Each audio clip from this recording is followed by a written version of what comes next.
Bonjour, nous allons parler maintenant d'un traitement de surface. Je reçois autour de ce plateau deux personnes. Anne-Sophie Maz, qui est déléguée générale de l'UITS, et puis son président de l'UITS également, Jonathan Fima. Alors on va parler de deux, trois sujets d'actualité avec vous, mais déjà Anne-Sophie, je me tourne vers vous. Quel est l'intérêt pour l'UITS d'être présent sur un salon comme celui-ci ? Alors sur un salon professionnel et particulièrement sur ce salon, puisque c'est le salon de la reprise, c'est important d'y être puisqu'on rencontre nos adhérents qui sont exposants. Donc aujourd'hui on a 24 adhérents qui exposent sur le salon, mais on va également rencontrer des prospects et puis on va rencontrer des demandeurs d'emploi. On ne vient pas forcément chercher des demandeurs d'emploi sur un salon professionnel, mais c'est également important et c'est le rôle aussi du salon professionnel de diffuser ses offres d'emploi. C'est vrai que vous avez raison, c'est un sujet important. On a fait un débat ce matin sur le recrutement et c'est une difficulté. On ne va pas en parler aujourd'hui, mais je pense que ça va être une difficulté pour vous aussi de trouver des gens qui sont intéressés par l'industrie, quoi. Aujourd'hui, c'est très compliqué. Effectivement, on a beaucoup d'offres d'emploi. Ça repart très fort au niveau de l'activité. Et voilà. Alors, la dernière fois que nous étions rencontrés, c'était pour Global Industry Preview. Vous m'aviez soulevé quelque chose qui m'avait perturbé, c'était les donneurs d'ordre qui commencent à se poser des questions sur le fait de réintégrer un petit peu leur sous-traitance dans le traitement de surface. Alors je ne sais pas, Jonathan, si vraiment c'est quelque chose qui s'est passé, qui c'est de l'ordre du fantasme, ils sont revenus à la réalité, ou on a vraiment un mouvement là-dessus ? Alors, je dirais que bon, déjà, c'est très spécifique à une filière, plus particulièrement le secteur aéronautique. Aujourd'hui, on n'a pas ce type d'approche dans d'autres secteurs, avec plutôt justement des recentrages en fait sur les core business et le souhait plutôt de se désengager de ce type d'activité pour certains clients qui sont intégrés. Alors pour l'aéronautique, c'est un petit peu différent. Il y a une problématique de structuration et de sécurisation. Donc il y a effectivement cette recherche de pouvoir réintégrer ces prestations qui finalement sont à la fois critiques, stratégiques, qui arrivent en bout de supply chain et qui se retrouvent effectivement complètement, pour lesquels les donneurs d'ordre se retrouvent complètement tributaires et aujourd'hui se rendent compte qu'il y a effectivement parfois des lacunes au regard des structures en place. La difficulté, c'est que le traitement de surface et le traitement des matériaux en règle générale sont des métiers à part entière, très spécifiques, qui nécessitent des investissements, qui nécessitent des connaissances spécifiques et qui sont contraints par des réglementations extrêmement sévères aujourd'hui.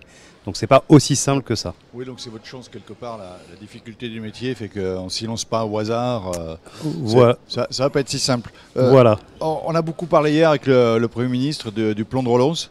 Alors je ne sais pas, Anne-Sophie, si dans votre métier, ça a été beaucoup utilisé le plan de relance. Il y a beaucoup d'entreprises qui en ont profité. Oui. Et, effectivement, on a une quarantaine d'entreprises qui ont bénéficié du plan de relance. Moitié-moitié en fait entre secteur aéronautique et secteur automobile.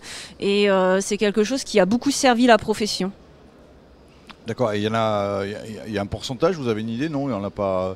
Quand vous me dites beaucoup, ça fait quoi? C'est beaucoup d'entreprises? Oui, nous, au sein de l'UITS, sur 230 adhérents, on est sur 40 adhérents qui en ont bénéficié. On a encore quelques projets qui ne sont pas encore finalisés, mais non, c'est pas neutre et ça a vraiment bénéficié au niveau de l'innovation technologique dans les ateliers. C'est un véritable apport. Alors, parmi les autres sujets aussi d'actualité, on a le côté des pénuries actuelles. Est-ce que c'est quelque chose, Jonathan, où en fait, sur les pénuries actuelles, il y a une problématique chez vous, une augmentation des prix? Comment vous gérez cette complexité? Alors actuellement, je dirais que nous, au niveau de la partie applicateur de traitement de surface, qui est moi ma profession, on a des impacts qui sont relativement limités, tant en termes de pénurie qu'en termes de hausse de coûts matières. Alors c'est effectivement sans doute un effet que l'on va avoir un peu dans la durée, mais aujourd'hui effectivement c'est très très limité sur des composants un peu spécifiques, stratégiques. Aujourd'hui c'est plus nos clients qui sont directement impactés par ces problématiques et plus particulièrement dans le secteur automobile qui me préoccupe au titre de mon activité Mithieu, c'est effectivement la pénurie des semi-conducteurs qui font que malgré une demande présente, forte, les constructeurs automobiles sont contraints de fermer leurs usines faute de composants. Oui, mais enfin, vous directement, en tant que sous-traitant, enfin en tant que traitement de surface, vous n'avez pas de blocage spécifique. En fait, vous êtes obligé de suivre. Si l'automobile est en retard, vos carnets de commande, du coup, on a effectivement le contre-coup, exactement. Voilà, le contre-coup, quoi, si on peut dire. Tout à fait, tout à fait. Après, sur la partie équipementier et formulateur, on peut avoir d'autres types de problématiques et je vais laisser Anne-Sophie prendre le relais. Oui, alors effectivement, les problématiques de matières premières, on les retrouve chez les fabricants de cabines de peinture, notamment. Hein, c'est les principaux exemples qui nous remontent, qui sont très consommateurs d'acier. Et là, effectivement, il y a des gros retards d'approvisionnement et des fortes hausses de prix qui vont vraiment impacter ce secteur d'activité. Au niveau des produits chimiques également, et même de la peinture, on commence à avoir des pénuries de matières premières et une flambée des prix. Et puis je ne parle pas de l'électricité et du coup de l'énergie qui font grimper effectivement également les factures. Oui, là c'est sur les prix. C'est plus la pénurie, mais c'est... Enfin, c'est pas une pénurie, mais ça impacte fortement le chiffre d'affaires des entreprises. Alors en échangeant tous les deux en amont, vous me parlez d'une problématique qui est bref. On va essayer d'être on va essayer d'être plus rapide, qui est en fait un document, si j'ai bien compris, de la Commission européenne qui compare en fait les différents pays, qui met un certain nombre de règles. J'ai pas tout compris, mais qui en fait, ce qu'on veut éviter, c'est distorsion commerciale, c'est ça? Oui, alors en fait, le document bref, c'est un document de référence qui regroupe les meilleures techniques disponibles dans les technologies de surface. Donc on a des brefs pour les différents secteurs de la profession. Et là, les travaux qui vont commencer, c'est la révision du bref traitement de surface. Effectivement, en France, on a des réglementations spécifiques qui ne sont pas forcément les mêmes qu'en Europe, hein, puisque chaque pays peut adopter des mesures un petit peu plus contraignantes.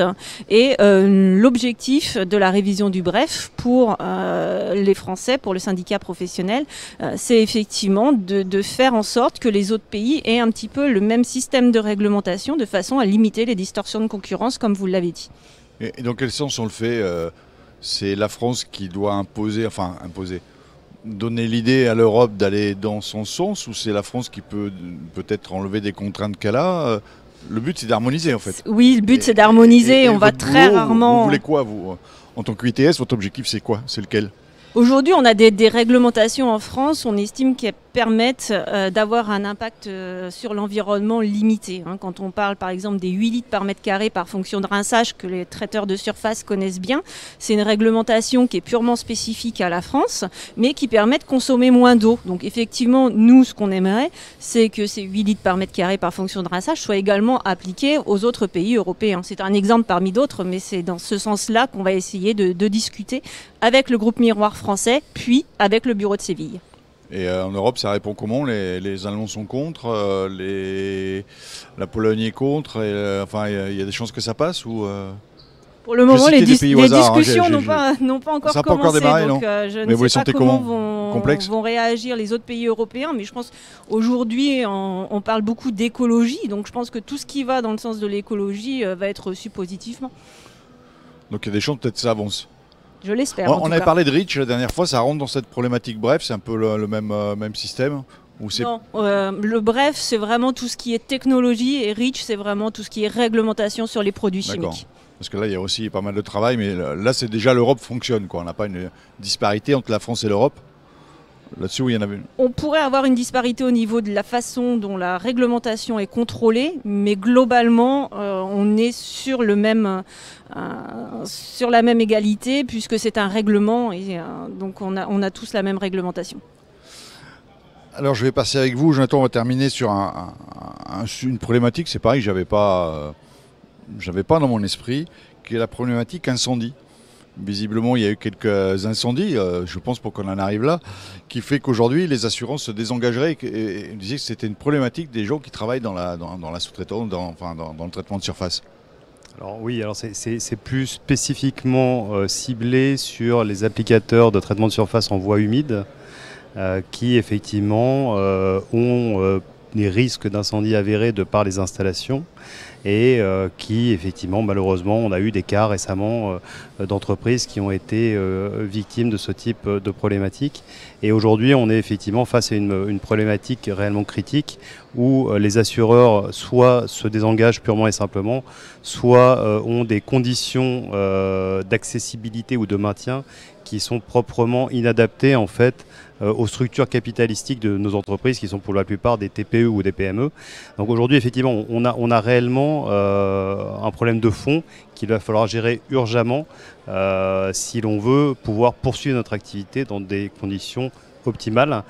Et on a une réflexion en ce sens au niveau de l'UITS pour voir comment on pourrait éventuellement mutualiser en fait les différents adhérents pour avoir une force de persuasion un peu plus conséquente au niveau des principaux assureurs.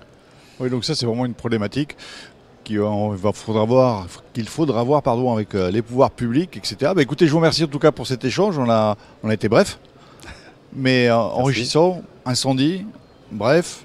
Et puis autre sujet, c'était les donneurs d'ordre, donc c'est bien, on a fait un peu le tour des traitements de surface. Merci à vous. Merci. Bougez pas.